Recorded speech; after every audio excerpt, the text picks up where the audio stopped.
Are you one of those people who finds themselves saying yes to everything, even when your soul screams no? Do you feel a familiar knot in your stomach every time someone asks for a favor, yet you smile and agree anyway? Carl Jung, the pioneering Swiss psychiatrist who mapped the depths of human consciousness, discovered something profound about people who cannot say no. He found that this inability isn't just a personality quirk or a sign of being too nice. It's a psychological wound that runs so deep it shapes your entire relationship with yourself, with others, and with life itself. In the next few minutes, I'm going to share with you Jung's revolutionary insights about the psychology of people pleasers. You'll discover the 5 hidden shadows that control those who can't say no, the unconscious patterns that keep you trapped in this cycle, and most importantly, the path Jung outlined towards psychological freedom. But I must warn you, what you're about to learn might disturb the very foundation of how you see yourself. Because Jung discovered that people who can't say no aren't just being kind, they're unconsciously betraying their own soul. Let me tell you about Sarah, a woman who came to Jung's clinic in Zurich in the 1920s. She was exhausted, depleted, and on the verge of what we would now call a nervous breakdown. "Dr. Jung," she said, "I don't understand why I feel so empty inside when I spend my entire life helping others." Jung looked at her with those penetrating eyes that seemed to see straight through to the soul and said something that would change her life forever. "Perhaps, my dear, you have been so busy being what others need that you have forgotten who you are." This brings us to the first shadow that Jung identified in people who cannot say no, the shadow of the false self.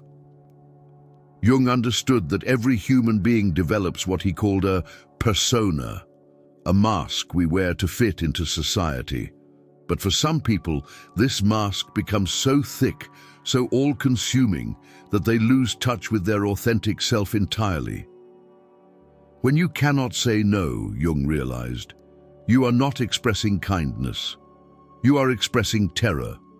Terror of rejection, terror of abandonment, terror of facing the emptiness that lies beneath the mask of perpetual agreeability. The person who cannot say no has made an unconscious contract with the world. I will be whatever you need me to be, as long as you don't leave me. But Jung discovered something tragic about this contract.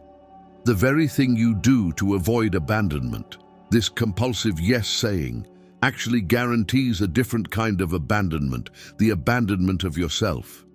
You become a ghost haunting your own life, present in body but absent in spirit. Jung called this the provisional life, a life lived in preparation for some future moment when you might finally be yourself. But that moment never comes because you've trained everyone around you to expect the false version of you, the real you, the authentic you with needs and boundaries, and sometimes even difficult emotions becomes the rejected part of your personality, cast into what Jung called the shadow. Now this leads us to the second shadow, the shadow of suppressed rage. Here's what Jung discovered that shocked even him. Underneath the surface of every compulsive people-pleaser lies a volcano of unexpressed anger. You might think, but I'm not an angry person, I'm peaceful, I'm accommodating. And Jung would say, exactly, and that's the problem. Think about it this way. Every time you say yes when you mean no, you are committing a small act of violence against yourself. Your authentic self, your true desires, your genuine needs, they don't disappear just because you ignore them. They get pushed down into the unconscious where they ferment and grow dark. Jung observed that people who cannot say no often develop what he called passive aggression, a sideways expression of the rage they cannot allow themselves to feel directly. Let me share another story from Jung's practice. A man came to him, a priest who had spent his entire life serving others, never once saying no to any request from his congregation. He told Jung, "I have begun having the most terrible dreams. I dream that I am burning down the church, screaming at the people I serve." Jung nodded knowingly. "Your dreams," he said, are trying to balance what your conscious mind refuses to acknowledge. You have suppressed your authentic self for so long that it has become destructive. This suppressed rage doesn't just disappear. Jung found that it often gets projected onto others. The person who cannot say no begins to unconsciously resent those they serve, seeing them as demanding and selfish, never recognizing that they themselves have taught people to be demanding by never setting boundaries. It's a psychological prison where you are both the prisoner and the guard. The third shadow Jung identified is perhaps the most heartbreaking, the shadow of inherited unworthiness. Jung discovered that our inability to say no often begins in childhood, when we learn that love is conditional upon our compliance. Maybe you had parents who only showed affection when you were good, meaning agreeable and undemanding. Maybe you learned that having needs made you a burden, that expressing preferences made you selfish. Jung called these early experiences complexes, emotional wounds that become autonomous parts of the psyche, operating below conscious awareness but controlling our behavior. The child who learns that saying no means losing love grows into an adult who equates boundaries with abandonment. But here's what Jung understood that few therapists of his time grasped. This isn't just about pleasing others. It's about a deep, unconscious belief that you don't deserve to take up space in the world. The person who cannot say no has internalized what Jung called the negative mother complex or negative father complex. Even if your parents were well-meaning, if you learned that love was something you had to earn through compliance, then you developed an internal critic that sounds remarkably like that conditional parent. This inner voice whispers constantly, "Who are you to have preferences? Who are you to take up space? Who are you to matter?" Jung observed that people with this shadow often become what he called eternal children, remaining psychologically dependent on others' approval because they never developed a sense of their own inherent worth. They give to others what they desperately need themselves, unconditional acceptance, hoping unconsciously that it will somehow be returned to them. But Jung also discovered something that might surprise you. Sometimes this compulsive giving isn't really about love at all. It's about control. This brings us to the fourth shadow, the shadow of covert narcissism. Now, before you react, hear me out. Jung understood that what we call selflessness sometimes masks its opposite, a deep need to be needed. The person who cannot say no often develops what Jung called a savior complex. They unconsciously arrange their lives to be indispensable to others because being needed feels like being loved. But Jung saw through this pattern.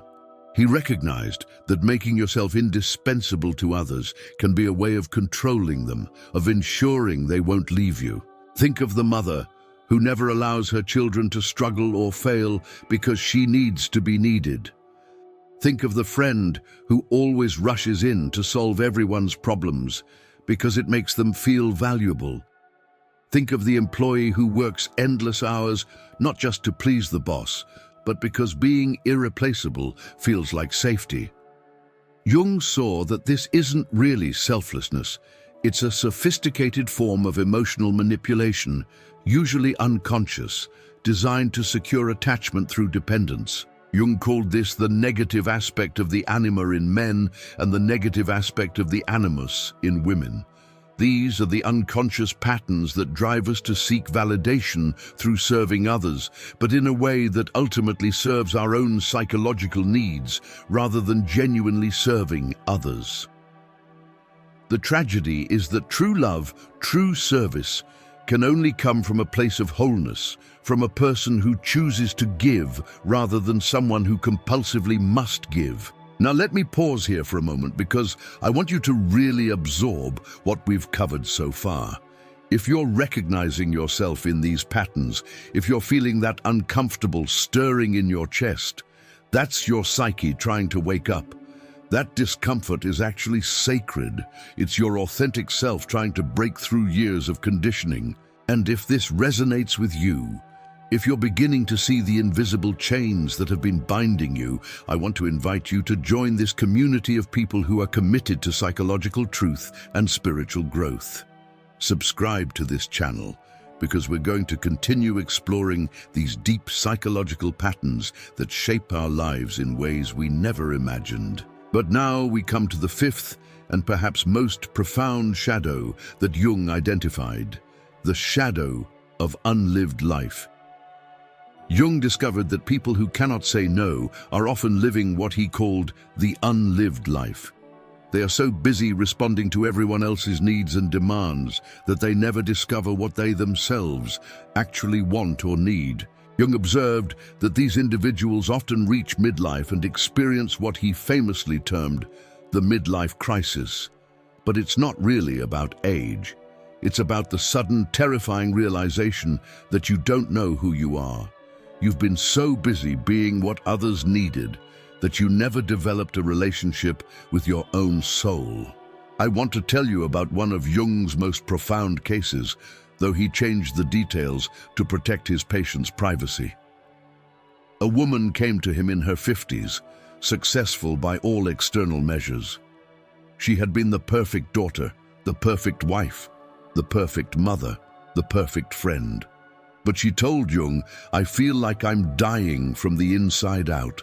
I look in the mirror and I don't recognize the person staring back at me." Jung realized that this woman had never individuated, never separated her own identity from the expectations of others. She had lived her entire life in what he called participation mystique, a state of psychological fusion with others, where your sense of self depends entirely on how others see you and what others need from you. But here's where Jung's insight becomes revolutionary. He discovered that this unlived life doesn't just disappear. It lives in the unconscious as what he called the unlived potentials. These are the dreams you never pursued, the preferences you never acknowledged, the aspects of yourself you never allowed to develop because they might have conflicted with your role as the eternal yes-sayer. Jung found that these unlived potentials often manifest in dreams, in sudden, inexplicable attractions to completely different ways of life, in fantasies that seem to come from nowhere. A woman who has spent her life serving others suddenly finds herself drawn to art or adventure. A man who has always been agreeable finds himself fascinated by rebels and revolutionaries. Jung saw these as the psyche's attempt to balance itself, to bring consciousness to what has been rejected. But if these unlived potentials remain unconscious, Jung warned, they can become destructive. The unlived life can manifest as depression, as sudden dramatic life changes that seem to come out of nowhere, as attractions to people or situations that seem completely out of character. Jung called this enantiodromia, the tendency of the psyche to swing toward its opposite when things become too one-sided. The person who has spent their entire life saying yes might suddenly find themselves in a phase of saying no to everything, often hurting the very people they spent years trying to please. Jung saw this not as pathology, but as the psyche's desperate attempt to restore balance. Now, as we explore these shadows, you might be wondering, how does someone break free from these patterns? Jung's answer was both simple and profound, through what he called the process of individuation.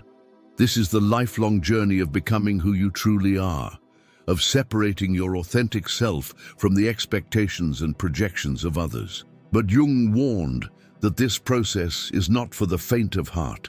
It requires what he called the confrontation with the shadow. You must be willing to look at the parts of yourself you've been afraid to acknowledge. You must be willing to feel the anger you've suppressed, to grieve the life you haven't lived, to face the terror of potentially losing relationships when you stop being endlessly accommodating. Jung developed what he called active imagination, a technique for dialoguing with these rejected parts of yourself.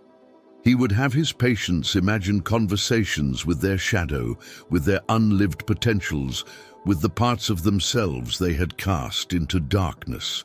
Through this process, people began to reclaim the energy they had invested in being what others needed them to be. But perhaps the most crucial insight Jung offered is this: the person who cannot say no has never learned to say yes to themselves. Every external yes is actually an internal no.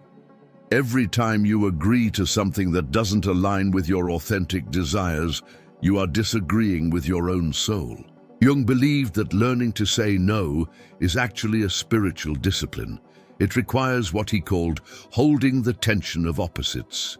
You must learn to hold the tension between wanting to be loved and needing to be authentic, between serving others and honoring yourself, between belonging and individuating.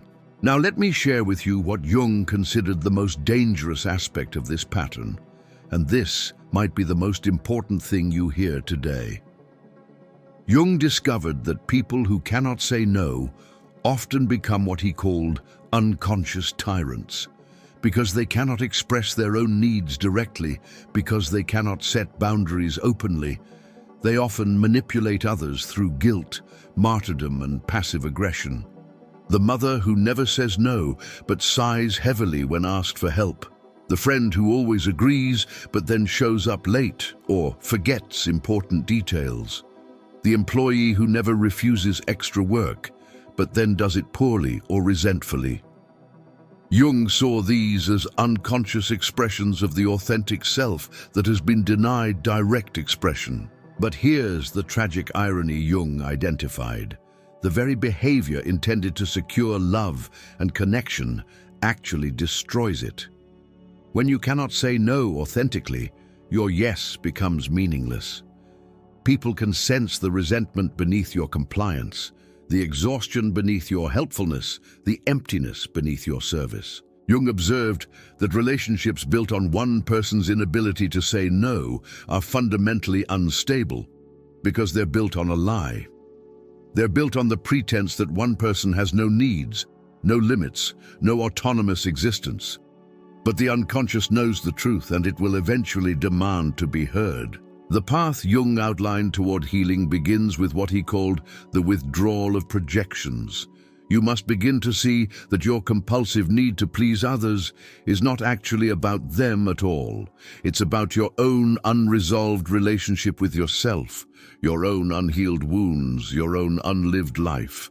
Jung recommended starting with small acts of authenticity. Begin to notice the moments when you say yes, but your body says no.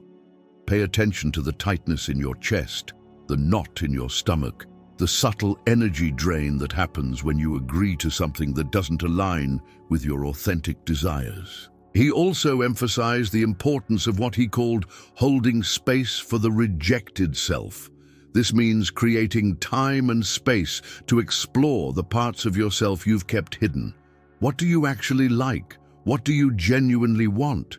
What would you choose if you weren't trying to please anyone else? But Jung warned that this process would likely trigger what he called the dark night of the soul. As you begin to honor your authentic self, you may lose some relationships. Some people in your life have become accustomed to your endless availability, your constant accommodation. When you begin to set boundaries, when you begin to say no, some people may react with anger, manipulation, or withdrawal. Jung saw this as a necessary part of the individuation process. He called it the sacrifice of the provisional life. You must be willing to sacrifice the false self you've created to please others in order to birth your authentic self. This requires what Jung considered the greatest courage of all, the courage to be disliked, to disappoint others, to stand alone if necessary in service of your own psychological truth. But Jung also promised something beautiful on the other side of this darkness. He believed that when you learn to say no from a place of self-respect rather than self-betrayal, your yes becomes sacred. When you choose to give because you want to, rather than because you have to, your service becomes genuinely loving rather than compulsively driven. Jung called this the difference between power over and power with. When you cannot say no, you give others power over you, but it's a corrupted power because it's based on your own self-abandonment. When you learn to set boundaries, when you learn to say no when no is true for you, then your yes carries the full weight of your authentic choice. The person who has learned to say no has also learned to say yes to life itself. They have reclaimed their energy from the endless task of managing other people's emotions and redirected it toward their own growth, their own creativity, their own spiritual development. Jung observed that these individuals often go through what he called a second birth. They begin to discover talents they never knew they had, interests they never allowed themselves to explore, relationships based on mutual respect rather than one-sided giving. They begin to live what Jung called the symbolic life, a life aligned with their deepest values and authentic nature. But perhaps most importantly, Jung found that people who learn to say no actually become more genuinely helpful to others. When your service comes from choice rather than compulsion, when your giving comes from abundance rather than depletion, when your love comes from wholeness rather than neediness, you have something real to offer the world. Jung believed that the inability to say no is ultimately a spiritual crisis, masquerading as a personality trait. It represents a disconnection from what he called the self, the archetypal center of the personality that knows your true nature and purpose. When you live from this center, saying no to what doesn't serve you becomes as natural as saying yes to what does. The journey Jung outlined is not easy, but it is essential. It requires what he called the courage to be oneself. It means risking the disapproval of others to gain the approval of your own soul. It means being willing to be misunderstood by those who have benefited from your self-abandonment. But Jung promised that this journey leads to what he considered the highest form of human development, psychological wholeness. When you no longer need others to validate your existence, when you no longer need to earn love through service, when you no longer need to sacrifice yourself to feel valuable, you become free to love genuinely, to serve authentically, to live fully. As we come to the end of our exploration today, I want you to sit with this question that Jung posed to all his patients who struggled with saying no. What would happen if you honored yourself as much as you honor others? Not more than others, not at the expense of others, but equally. What would change in your life if you treated your own needs, your own boundaries, your own authentic desires with the same respect you show to everyone else's? Jung believed that this question has the power to transform not just individuals, but society itself.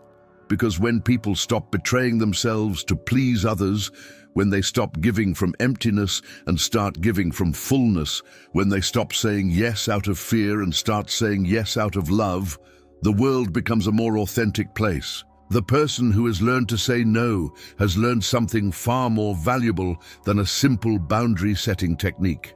They have learned to trust themselves, to honor their own inner wisdom, to live from their authentic center. They have completed what Jung called the most important work of a human life, becoming who they truly are. This is the gift Jung offers to anyone who has spent their life saying yes when they mean no. It's not just permission to set boundaries, it's an invitation to reclaim your life, to resurrect your authentic self, to step into the fullness of who you were meant to be, before the world taught you that your worth depended on your willingness to disappear. The journey from compulsive yes-saying to conscious choice-making is nothing less than the journey from psychological slavery to spiritual freedom. And Jung believed that this journey, difficult as it may be, is the most important work any human being can undertake.